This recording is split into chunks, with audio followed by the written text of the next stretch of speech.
have here Jovi Bequilio, the Man Hot Star International 2022 Grand Winner. Hello! Thank you for having me. Yes, ang gwapo mo sa personal, ha? Thank you po, thank you po. How does it feel na ibibigay mo na yung corona mo to the next Mr. Philippines Man Hot Star International? Gusto ko lang sabihin sa next Man at Star International is to present the Philippines well, and you have to be physically fit and of course mentally and spiritually. Kasi it's no joke to represent the Philippines internationally. We have to showcase our talent and syempre, ibabandera natin yung Pilipinas. So yun. That is your advices to the next, di ba? What made you a winner? What do you think what made you a winner? Kasi ikaw nga yung the first ever, I think.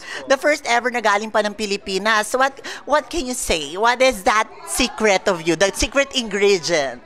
So the secret ingredient para manalo ka sa pageantry, syempre, you have to believe in yourself.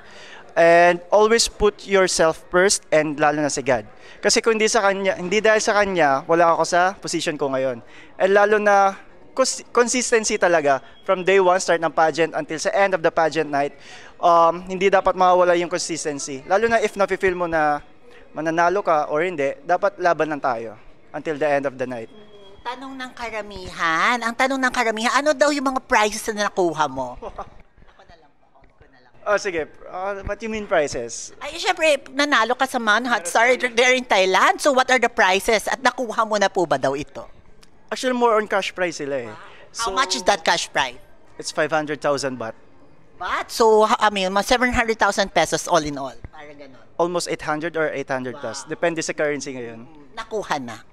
Not all. Not yet all. Dahil hindi ka pa nagpuputong ng corona. Hindi pa po. So, ano ginawa mo sa mga premyo na iyo? Invest and donate. Invest and donate lang. Okay.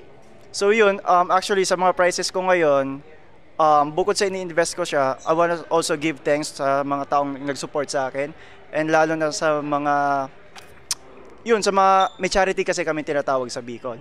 So isa siyang Gawad Kalinga, so which is kung hindi dahil din sa support nila, naging part din sila ng success ko. Kaya I want to give thanks din sa kanila. Another mga messages sa ating mga candidates of the Misters of Filipinas, the 10th ever Misters of Filipinas. Ano mga iyong mga messages sa mga candidates natin? Alright, so magiging message ko lang is to be yourself. Huwag kayo trying hard na pakita yung kung hindi kayo eh. Kasi,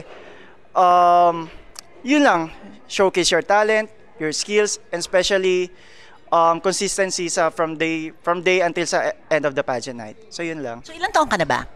Guess. 21? 28. 28. Oh, hindi yan ang katanungan. The biggest question is that, are you single? No. Ayun lang tayo eh. Doon tayo nagkatalo. You're not single. So, maraming salamat, Jovi Bequilio, and thank you so much for giving pride to the Philippines. Maraming salamat, and good luck in your journey. Maraming salamat. Thank you so much.